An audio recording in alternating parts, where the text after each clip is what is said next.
For the second time, it's Scuderia Ferrari's Carlos Sainz who is breaking Max Verstappen's streak of Formula One victories. The Spaniard secured the race win in the Australian Grand Prix at the 5.278-kilometre Albert Park circuit in Melbourne with a comfortable margin over his Ferrari teammate Charles Leclerc, and in full control of the race after the Dutchman's retirement early in the race due to brake disc problems.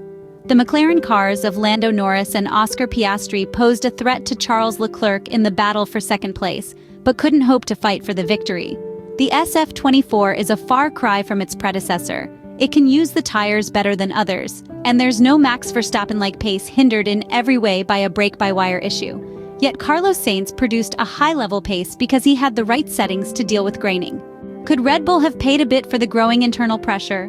Reliability issues are always the result of imperfect attention to detail. A few days ago, an experienced man like Helmut Marko pointed out that Red Bull needs to return to calm after the recent scandal that has put Christian Horner squarely at the forefront of Formula One and beyond. The team principal last week was cleared of wrongdoing in a misconduct investigation carried out by the parent company of Red Bull Racing, following a complaint lodged by a woman working for the F1 team. Despite the verdict, the controversy has not gone away. Winning helps maintain an armed peace. But in Melbourne, Ferrari put real pressure on Red Bull from the first lap on Friday for the first time. This forced their rivals to seek a different path to secure the front row at all costs, even with Sergio Perez, whose grid penalty left Ferrari with a more open window. The Australian Grand Prix showed that, notwithstanding Max Verstappen's retirement, on layouts that require a good front end, the SF-24 performs very well. At the same time, the Italian simulation team continues to prepare the car perfectly. Some commented in the paddock that luckily for Ferrari's rivals, it was not a sprint weekend, because no one would have caught the Maranello team. In summary, the more the SF-24 runs in the corners, the better it works in the race because it now uses less tire than others.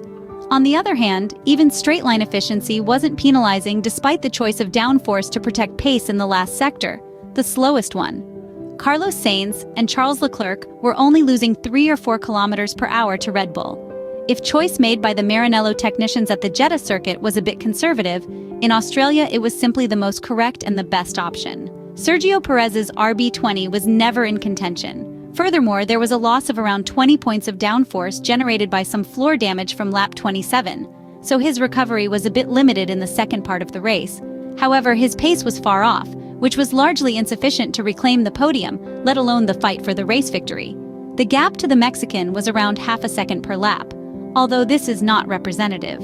Still, a key aspect is the fact that Red Bull's traditional advantage has been eroded over winter, meaning Ferrari are no longer fearful about losing performance from Saturday's qualifying session to Sunday's race.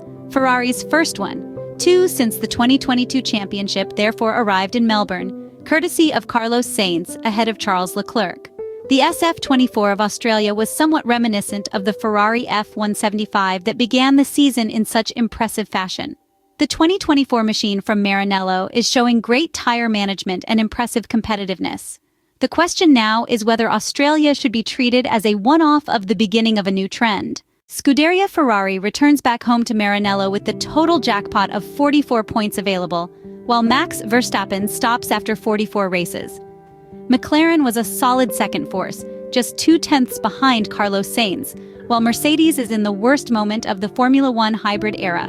The German side suffered as yet unidentified issue with Lewis Hamilton's power unit, and George Russell didn't finish after an alarming level of performance.